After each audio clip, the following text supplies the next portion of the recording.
Since we have Halloween coming up, I thought it would be fun to tell you all the story of the first time that a video game scared me to the point where I had to shut the console off and run outside. And the game that scared me this much was actually Starfox 64, which I know isn't actually a scary game, but you have to remember I was about 7 or 8 years old at the time that I first played it, and back then I was a real fraidy cat. Like, I was afraid of just about everything. And there was one image in the game that really got to me and really shook me up.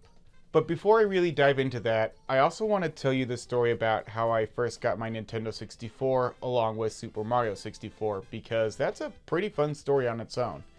Now, I'll be honest, that does count as more of a Christmas story than a Halloween story, but I've got other plans for what I want to do on the channel around Christmas time, so I don't give a shit. I'm putting the story in this video anyway.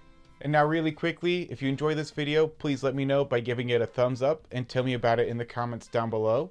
Subscribe to the channel if you're new here. I upload every other Saturday. Follow me on Twitter. I will include a link to that in the description. And now let's get into it. The Nintendo 64 released in the US in September of 1996. And once it launched, it was immediately loved by everyone who got their hands on it. I can still remember the TV ads calling the system the machinery of the year.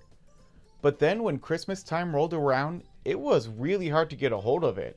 Stores were selling out everywhere, and once a store finally did get a shipment in, it would sell out almost immediately.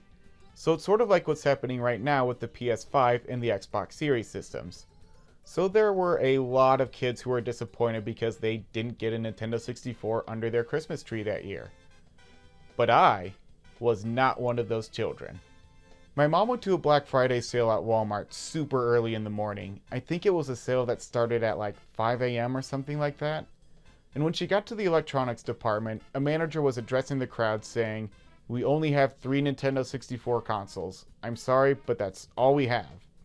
And he was probably going to follow it up with something along the lines of, "Now if you'll please form an orderly line, we can hand the systems out." But instead, the crowd just immediately started rushing at the poor guy.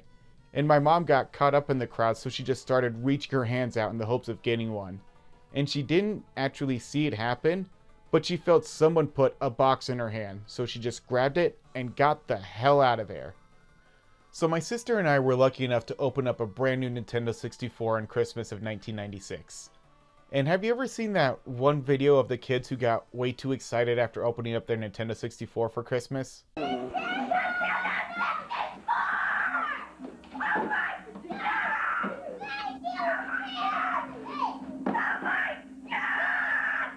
Yeah, that one. That was pretty much our reaction.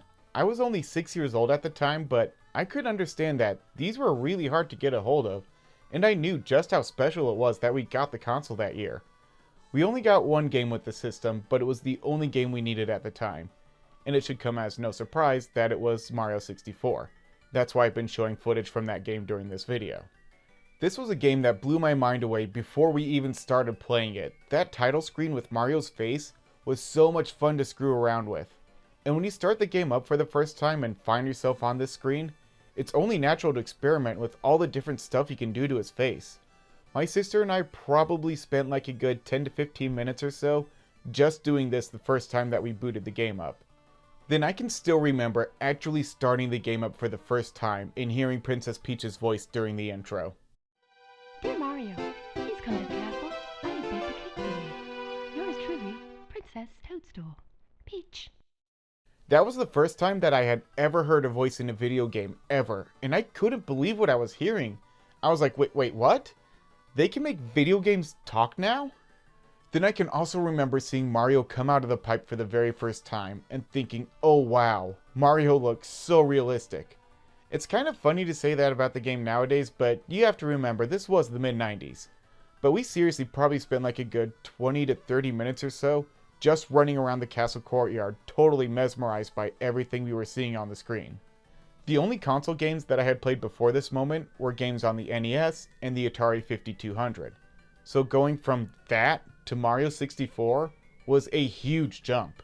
And the reason why it took us almost an hour just to get from turning the system on to getting to the first level was because we had never seen anything like this before, and it was even better than we imagined it would be. So for the first year or so, Mario 64 was probably the only game that we had for the Nintendo 64, but we did rent a lot of games back then. And one game that I distinctly remember renting a few times before ever owning it was Starfox 64, which, as I mentioned in the intro, scared me so much as a kid that there was a point in time where I just could not finish the game. One of the times that I rented Starfox 64 was just before Christmas of the very next year, so this would have been Christmas of 1997. And I remember that when I rented the game, I could not for the life of me get past the boss in Sector X. I don't know what it was, but that was just the farthest that I could get during any of my rental periods. But I still loved the game, and I begged for it for Christmas. But it must have been too close to Christmas that we rented the game, because I remember sort of understanding that I just wasn't going to be getting it that year. So instead of Star Fox 64, I wound up with some random Schoolhouse Rock edutainment game on PC. And I think that when I opened it up, my mom must have been able to tell that I was disappointed, because she was almost immediately telling me not to open up the seal on the Schoolhouse Rock game, so that tomorrow we can go to Best Buy and exchange it for the Star Fox. So we went to Best Buy the next day and they let us make the exchange. And so, because I was a spoiled brat with a really nice mom, I went home happy with my copy of Star Fox 64, which came bundled with the Rumble Pack, and I think that the Rumble Pack somehow made the game easier for me, because I was able to beat it for the first time just a day or two later. Now this was before we had internet access in our home, so I actually didn't know that the game had alternate pathways. I just went through the one route and thought that was it. After winter break ended and we all went back to school, I started bragging about my accomplishment to my friends. I thought I was such hot shit saying that I beat Andross in Star Fox 64. Then one of my friends, I think it was Ben Robinson, he asked me, "Oh, so you know what Andross's true form is then?" And I said to him, "Well, yeah, I beat the game just last night." And he asked me what it was, and like an idiot, I said it was the giant robot head. And he says, "Nope, that's not it." And he refused to tell me what the final form of Andross was, but he did tell me how to get some of the other alternate pathways in the game. That was something else that just completely blew my mind away. It never occurred to me that a level in a video game could have any more than one ending to it. So I spent the next few months mastering that game. I did every path on every level until the day finally came that I was able to take the hardest path and get to the fight against the real Andross. Before you take on the real Andross, you have to fight the Starwolf team in a much harder fight than any of the other times that you fight him in the game. And I barely made it past that fight. So as I was going through those tunnels leading to Andross, my adrenaline was already pumping and my hands were sweaty as hell. I got through the first part of the fight just fine. It's pretty much just like his normal fight. But then once I beat that first part, something happened that I didn't expect. He changed into a giant fucking brain with flying eyeballs, and this sight scared the shit out of me so much that I immediately shut the console off and ran outside. And it must have really, really scared me, because my mom could tell that something was wrong by the way that I just ran outside like that, and she actually came outside to help calm me down. I distinctly remember being so scared from it that I was actually shaking. And then I think it was probably a few months before I could bring myself to even play Star Fox again, and maybe another year or so until I felt brave enough to take on the Brain Andross again. Well, this was a very fun trip down memory lane for me. Luckily, I don't really get scared by video games as easily these days.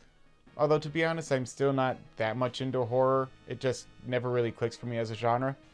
But anyway, thank you very much for watching, and I hope to see you next time.